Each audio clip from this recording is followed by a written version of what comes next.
Baghdad की गलियां शोर से गूंज रही थीं। बाजार में लोग अपनी खरीदारी में मसरूफ थे।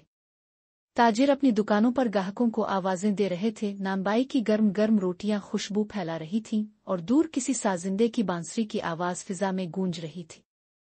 मगर अचानक इस हलचल में एक जोरदार चीख गूंजी। ये झूठ बोल रहा है, ये मेरा कर्ज वापस नहीं कर रहा। एक शख्स गुस्से से चिल्ला रहा था और उसके साथ एक दूसरा आदमी हैरत और बेबसी में खड़ा था। ये क्या माजरा है? करीब खड़े लोग रुक गए और तमाशा देखने लगे। पहला शख्स, जो एक मालदार ताजिर मालूम होता था, ने कहर भरी आवाज में कहा, ये शख्स मुझसे 500 दिनार कर्ज लेकर गया था और वादा किया था कि 1 महीने में वापस कर देगा, मगर अब ये मक रहा है। दूसरा शख्स, जो एक आम कारीगर लग रहा था, परेशान लहजे में बोला, मैंने कर्ज वापस कर दिया था। ये झूठ बोल रहा है। लोगों में चामगोइयां होने लगे। कुछ ताजिर कर्ज देने वाले के हक में बोल रहे थे तो कुछ आम लोग कारीगर की हिमायत कर रहे थे, मगर किसी को हकीकत मालूम न थी। आखिर किसी ने मशवरा दिया, ये मामला काजी के पास ले जाया जाए, वही बेहतर फैसला करेगा। ये सुनते ही दोनों आदमी शहर के सबसे मशहूर और मुंसिफ मिजाज काजी अब्दुर्रहमान के दरबार की तरफ चल पड़े। बगदाद की मसरूफ गलियों से गुजरते हुए ताजिर और कारीगर काजी अब्दुर्रहमान के दरबार की तरफ बढ़ रहे थे। उनके पीछे एक मजमा चल रहा था जिसमें कुछ लोग ताजिर के हक में बोल रहे थे जबकि कुछ कारीगर को बेगुनाह करार दे रहे थे। बाजार अब भी अपनी रौनक में था, मगर हर शख्स यही देखना चाहता था कि काजी इस मामले को कैसे सुलझाएंगे। आखिरकार वो एक अजीम अलशान दरवाजे के सामने पहुंचे। ये था काजी अब्दुर्रहमान का दरबार। ऊंची दीवारों के पीछे एक वसी इहाता था जहां रोजाना बगदाद के मुख्तलिफ मसाइल के फैसले किए जाते थे। काजी अब्दुर्रहमान अपने अदलो इंसाफ के लिए पूरे शहर में मशहूर थे। खामोशी इख्तियार करें, काजी अब्दुर्रहमान आ रहे हैं, एक पहरेदार ने बुलंद आवाज में ऐलान किया। दरबार में बैठे लोगों ने अपनी गुफ्तगू बंद कर दी और सब नजरें अदालत के दरवाजे पर जिम गईं। कुछ लम्हों बाद एक बावकार शख्सियत सफेद दाढ़ी, नफीस लिबास और परसुकून चेहरे के साथ दरबार में दाखिल हुई।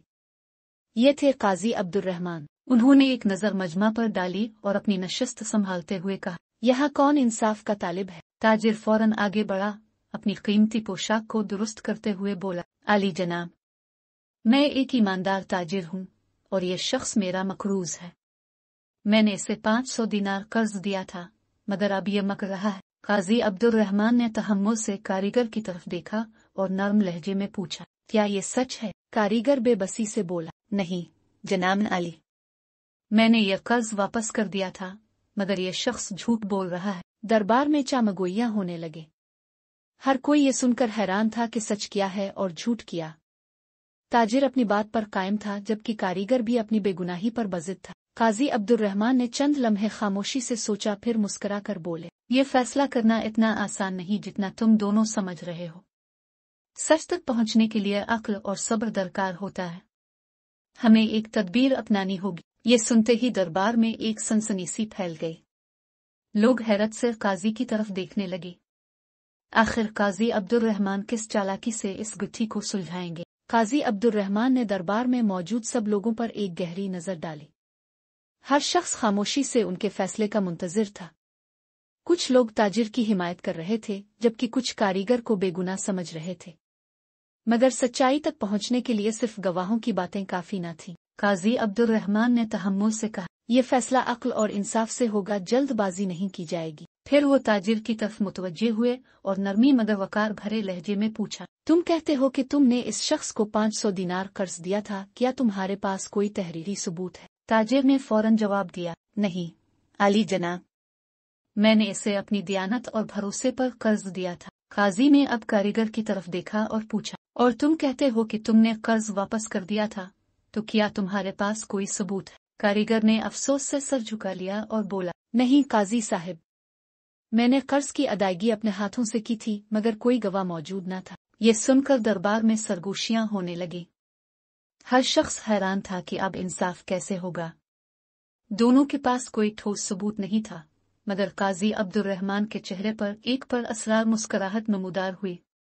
वो खामोशी से कुछ लम्हे सोचते रहे, फिर बोले, अगर तुम दोनों के पास कोई तहरीरी सबूत नहीं, तो क्या कोई गवाह है जिसने कर्ज दिया वसूल करते देखा हो? ताजिर और कारीगर ने एक दूसरे की तरफ देखा, मगर दोनों खामोश रहे।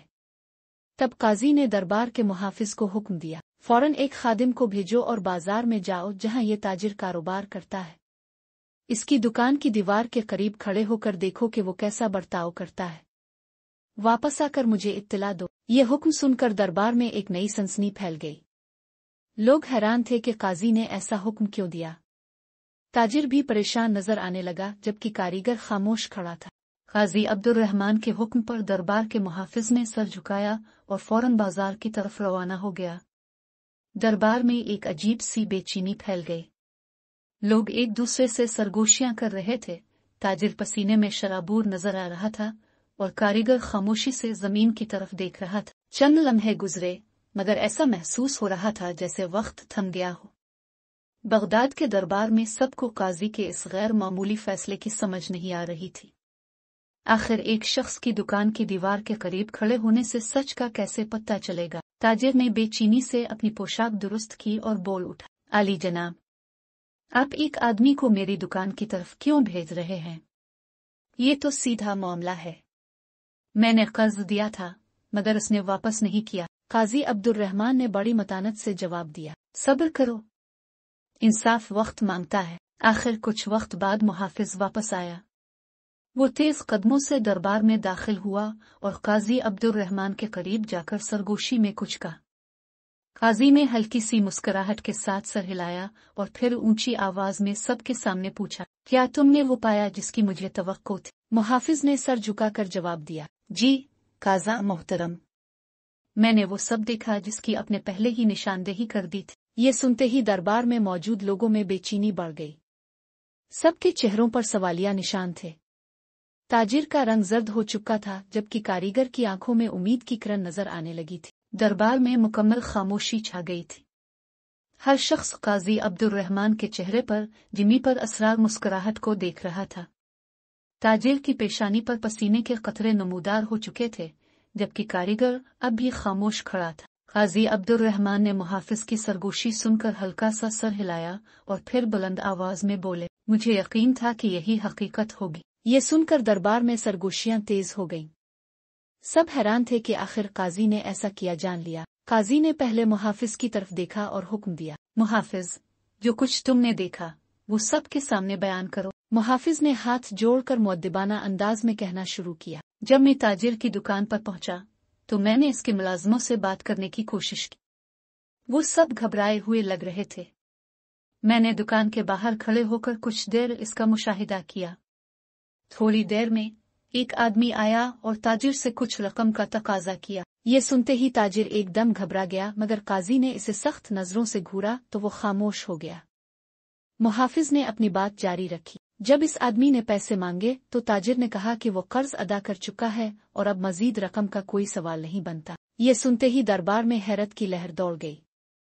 काजी अब्दुर्रहमान ने मुस्कुराते हुए ताजिर की तरफ देखा और कहा, जब तुम्हें कोई कर्ज वापस करने के बाद दोबारा मांगे तो तुम फौरन इनकार कर देते हो, मगर तुम यही इल्जाम इस कारीगर पर लगा रहे हो कि वो कर्ज वापस करने के बाद दोबारा देने से इनकार कर रहा है। ताजिर का चेहरा फक हो चुका था। कारीगर की आंखों में उम्मीद की किरण चमकने लगी थी। काजी अब्दुर्रहमान ने अपनी गहरी आवाज में फैसला सुनाया, इस शख्स ने झूठ बोला और नाहक इल्जाम लगाया। इसका मकसद कारीगर को झूठे मुकदमे में उलझाना और मजीद रकम हासिल करना था। मैं हुक्म देता हूं कि न सिर्फ ये मुकदमा खारिज किया जाए, बल्कि इस ताजिर को सजा के तौर पर कारीगर को मजीद 100 दिनार बतौर हर्जाना अदा करने होंगे। ये सुनते ही दरबार में मौजूद लोग काजी अब्दुर्रहमान की अक्ल व हिकमत की दाद देने लगे। ताजिर का सर शर्मिंदगी से झुक गया और कारीगर ने अकीदत से काजी की तरफ देखा। बगदाद की अदालत में एक बार फिर इंसाफ का बोलबाला हो चुका था।